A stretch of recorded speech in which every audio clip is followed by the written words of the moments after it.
Welcome to video number 2 of a 3-part video series concerning the National Water Model Learning Module found on Hyrolearn.org. My name is Easton Perkins. I am a student at Brigham Young University and a research assistant in the Hydroinformatics Research Lab. Today we'll be going over how to complete exercise number 2 in the National Water Model Notebook number 3 titled Subsetting and Exporting Forecasts to CSV Files. To access the learning module, type into your browser Hyrolearn.org. This will take you to Hyrolearn's main page, where you can then search the National Water Model to access the learning module. Simply click on the icon to enter the learning module. You should now have arrived to a page similar to this one. This video assumes that you have already worked through the introduction and now have a brief understanding for the history of the National Water Model, how it came to be, why it's so important that we have this model today, as well as gone through section 2, know what a short range, medium range, long range forecast is, as well as the analysis and assimilation periods, and all of these kinds of concepts to fully understand the National Water Model. Today we'll be in learning activity number 2.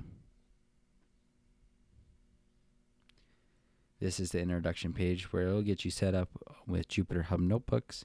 It'll help you set up the Hydroshare account so you can access this learning module. This video assumes you've already done so. We will now click here. And we'll come to open with Quasi Jupyter Hub.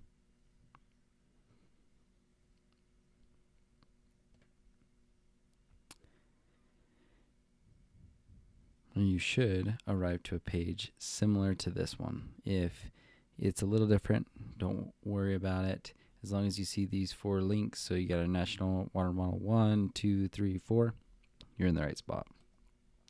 This video will be going over exercise number 2 found in the notebook number 3 of the National Water Model. Okay, this notebook is titled Subsetting and Exporting Forecasts to CSV Files. The whole purpose of this notebook is to help you understand how to go out and retrieve data files from the National Water Model, whether they be in nomads, known as the NOAA Operational Model Archive and Distribution System, nomads, or the Google Storage Bucket. And it's basically the goal of this code is to go out and grab the data, bring it back, and export it to a CSV file. So then we can go play with it in Excel, which is awesome because Excel is a powerful tool. We will first scroll right down here to the bottom where the exercises are found. A previous video went over how to complete exercise number 1. Today we'll be focusing in on exercise number 2. Exercise number 2 states, the streamflow to CSV function drops all the variables to the National Water Model data except for streamflow before exporting the data to CSV. Try editing this function or creating an additional function to export velocity data instead of streamflow. It's probably easier than you might think. After you made the changes to the function, try exporting some data to a CSV again.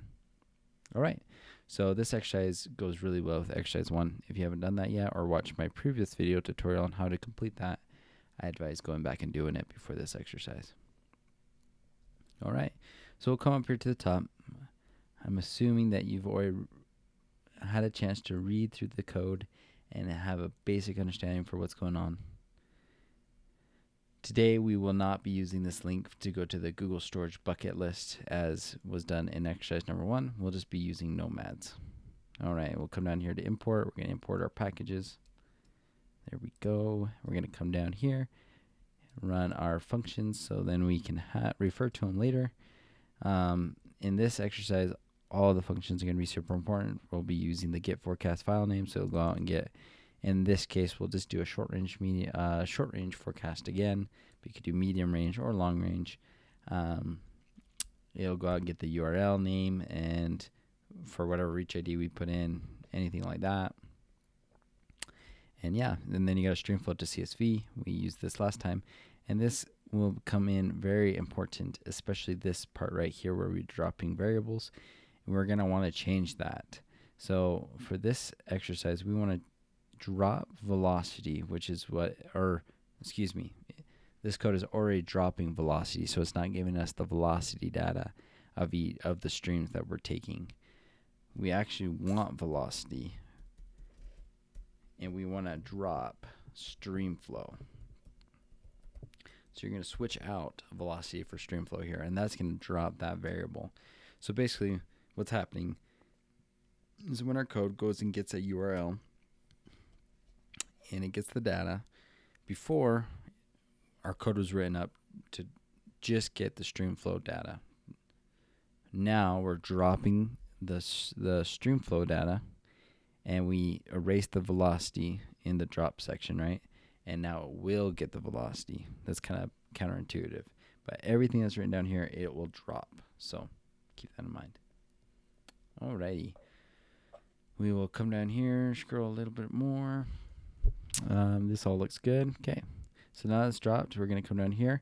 Super important here. We need to create a folder. I've already have one here. Actually, I will delete it so we can do this together. Oh, it failed. Let's see if I can try it again. Sometimes you got to give stuff 2 times. Deleted failed directory.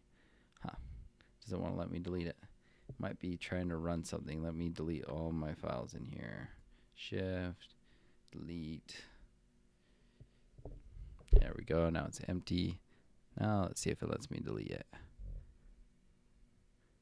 There we go. Okay. So pretend that wasn't there. Now we're going to come in and create that file. So we're going to come up here to this file and hit the plus button. There we go. We have a new folder, and we're going to name it forecast files. Enter. Perfect. Now we named it forecast files is because of what this code it wants, right? So it's coded in as forecast files. Now if you want to change that name, you can. Just got to make sure you change it throughout the code as well. All right. So we're going to open this up. All right, it's empty. That's super important because before we run this cell right here, we have to make sure the forecast file folder is empty. If it's not, our code's going to get confused. All right, second super important thing. If you forget to do this, it will not work. You got to change the forecast date. So this is for 2022, February 24th. Now we know nomads only will run for your current day or the day prior. So today for me it is May the 19th. So I need to put, it goes year, so we're still in 2022.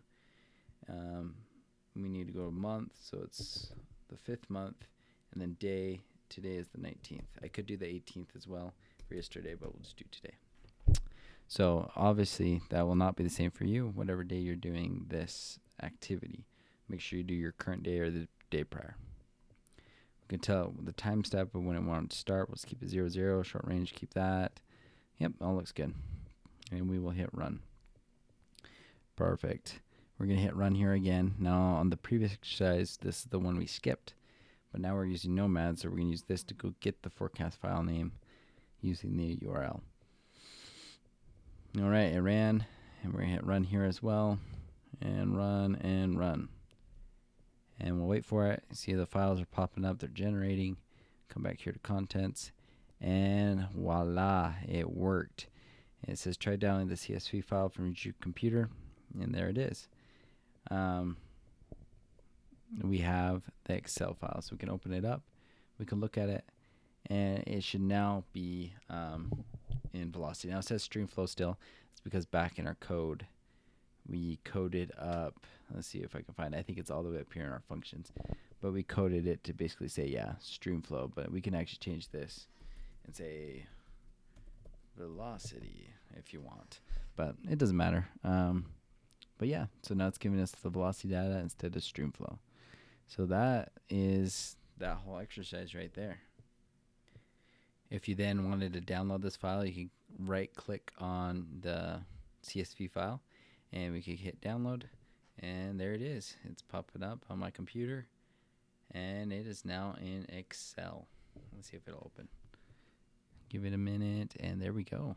How awesome is that? So pretty awesome way to be able to get the National Water Model data into Excel, a powerful tool that's going to allow us to manipulate and see the data in a whole new light.